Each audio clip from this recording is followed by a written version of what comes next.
মায়ের বাসা থেকে আসছি কিন্তু 2 দিন হয়ে গেল আর ভিডিওটা আমি আজকে ছাড়লাম, কারণ এত পরিমাণ গলা ব্যথা ছিল আমি কথাই বলতে পারি নাই যে ভিডিওতে ভয়েস অ্যাড করব, যার কারণে কিন্তু ভিডিওটা ছাড়া হয় নাই। তো আজকে একটু কথা বলতে পারতেছি, তাই ভাবলাম সেদিনের এই ভিডিওটা আপনাদের সাথে শেয়ার করি। যদিও আজকে আমি কথা বলতে পারতেছি, তবুও যেন নিঃশ্বাসটা বন্ধ হয়ে আসতেছে, মানে এত পরিমাণ প্রবলেম হইতেছিল আমার। এটা একটা কমন সমস্যা ধরতে গেলে, কারণ হচ্ছে ঠান্ডার সময় না, যে কোনো সময় যদি আমার ঠান্ডা লাগে মানে এত পরিমাণ গলা বসে যায়, হালকা একটু ঠান্ডা লাগলেই কিন্তু আমার গলাটা বসে যায়, কথা বলতে পারি না। আর অনেক বেশি ব্যথা করে, কিছু খাইতে গেলেও ব্যথা করে, কথা বলতে গেলেও ব্যথা করে। তো এবার কিন্তু মায়ের বাসায় অনেক দিন থাকলাম, থাকার পরে যেদিন চলে আসতেছিলাম সবারই তো অনেক কষ্ট হচ্ছিল। আর আমার কথা কি বলবো, প্রতিবারই তো এমনই হয়, যখন মায়ের বাসায় আসি অনেক আনন্দ নিয়ে আসি, আর যতদিন থাকি আনন্দে থাকি, হাসি খুশিতে থাকি, আর যেদিন চলে যায় মনে হয় কলিজাটা ছিঁড়ে যায়, মায়ের কাছ থেকে যাওয়ারই ইচ্ছা করে না। কিন্তু কিছু তো করার নেই, তাই এই তো চলে আসলাম কাউন্টারে। তো আমরা কাউন্টার থেকে একটু দূরে এই জায়গাটা, এখানেই কিন্তু সব গাড়ি তাদের যাত্রীগুলোকে উঠায়। আসলে যেখানে কাউন্টার তার সামনে অনেক বেশি গ্যামজাম হয়ে যায়, তাই যে কোনো গাড়ি এখানে আসে দাঁড়ায় আর যাত্রী এখান থেকেই ওঠে। তাই আমরা প্রথমে সব ব্যাগপত্রগুলো নিয়ে এখানেই দাঁড়াইছিলাম। আর যেহেতু মায়ের বাসা থেকে যাচ্ছি, ব্যাগপত্র তো অনেক কিছু হয়েছে, আমরা আসার সময় 2টা নিয়ে আসছিলাম আর এই যে যাওয়ার সময় 6টা নিয়ে যাচ্ছি, মানে আমাদের 2টা বাদ দিয়েও আরও 4টা হয়েছে।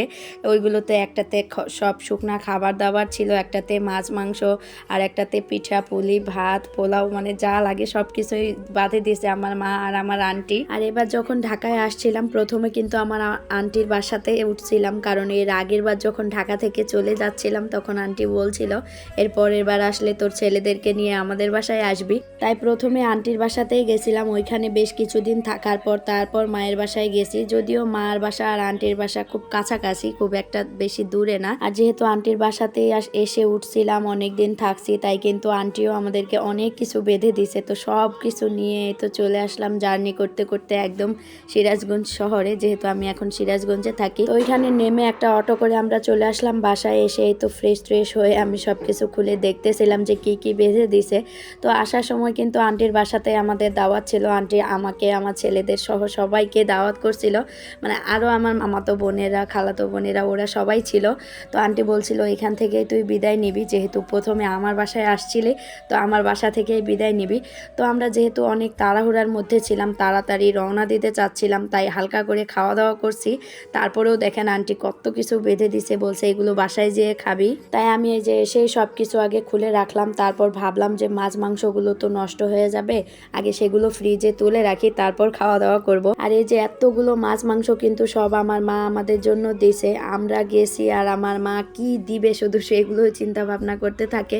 মানে আমি যদি না যাই, মানে আমার বাসায় কেউ আসুক, তখনও কিন্তু আমার মা একদম পাগল হয়ে যায় যে আমাদের জন্য কি দিয়ে পাঠাবে। সব সময় কাউকে খালি হাতে আসতে দেয় না, যখনই কেউ আসে তখনই আমার মা ব্যাগ ভর্তি করে মাছ মাংস খাবার দাবার সব কিছুই আমাদের জন্য দিয়ে দেয়। আর এবার তো আমরাই গেছিলাম, এবার তো আরো বেশি করে দিয়ে দিছে। তো আমি সব কিছুই খুলে খুলে দেখতেছিলাম। আর যেহেতু 3.5 ঘন্টার রাস্তা জার্নি করে আসলাম, এতক্ষণে কিন্তু মাছগুলো মাংসগুলো থেকে একদম বরফ ছেড়ে দিছে। তাই আমি আবারও ভালোভাবে ডাবল করে পলি দিয়ে পেঁচিয়ে রাখতেছিলাম, কারণ এখন তো আর কিছু রান্না করব না, অনেক কিছুই তো দিয়ে দিছে আমার আন্টি, এখন খাইতে পারবো, আবার রাতেও হয়ে যাবে। আচ্ছা, সবগুলোতে ভালোভাবে পলি দিয়ে বেঁধে দিয়ে আমি এই তো ফ্রিজে রেখে দিচ্ছিলাম। তার সাথে ভিডিওটা শেষ করছি। সবাই ভালো থাকবেন আর অবশ্যই আমার জন্য দোয়া করবেন। আসসালামু আলাইকুম, আল্লাহ হাফেজ।